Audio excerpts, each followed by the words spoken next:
Ikan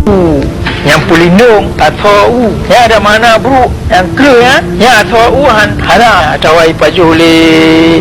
tupai atau macam selamanya atau yang hanai menjam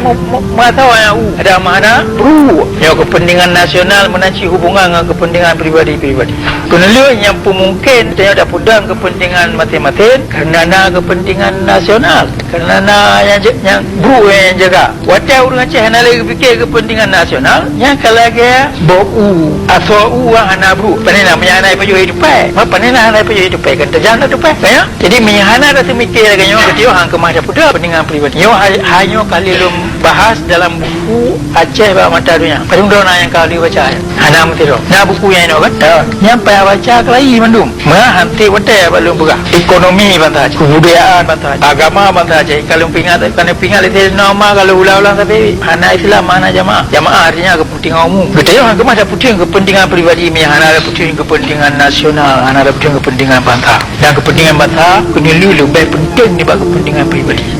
nah wate kejijib bangsa dalam jijib keturunan bahawa wate payah ada punya kepentingan pribadi payah tak tinggal payah saya pedang kepentingan bangsa kegedean wacehnya lagi orangnya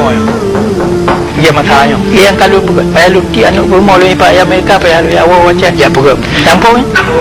lagi ada tu dia payah gede anak rumah kampung ke ya beli ya muslimin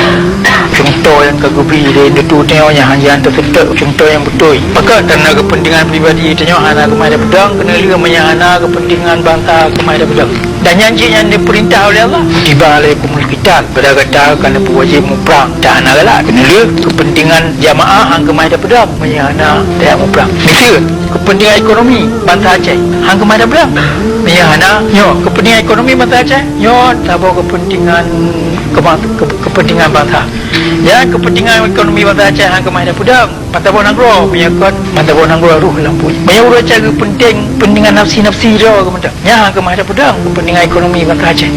kepentingan politik kita tengok hanya merdeka kerana dia tahu bangsa tapi kemerdekaannya hang kemana pedang menyahana ruh Bandung ruh Aceh mana ada mutabuh jadi dalam kepentingan bangsa kita tengok mutabuh bangsa hanya ada mutabuh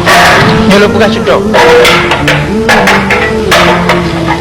kepentingan bangsa Aceh minimum sebab kepentingan bangsa Aceh pun tak nyo Nanggro Aceh dan no Aceh hana jiat dijat cok le bangsa lain hanjut bangsa gop dari belah laut ia jajah katanya nyo kepentingan nasional Aceh nya aja ada betun loda yang berkata nyo ronyo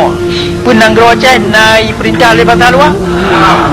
nyo mana ji kata bangsa Aceh hana ada betun kepentingan kebangsaan Aceh kepentingan nasional Aceh ke hana ada pakor kata bawa kesalahan kepentingan nasional Aceh bermakna kekayaan dan noh pusaka indah tutuyan hajahan milik kata langkeh kata rumah kata hana je bangsa luar ia sunuh katanya ia cok yang orangnya lu dia berkata tahu ia cok katanya nak kata katanya hana kai cok le jawab pakat kerana kata hana tak pakor kepentingan nasional mudah tepu bidang kepentingan nasional istilah kepentingan nasional antong dah dengar lantik pula hana ipurno padahalnya dalam pendidikan Aceh perkara-perkaranya anjian pam le mandung orang Aceh yang anak pungo kepentingan nasional Aceh bermakna daputunya laut darat langit dengan bunga yang milik katanya hajitna bangsa lain yang jampu jarau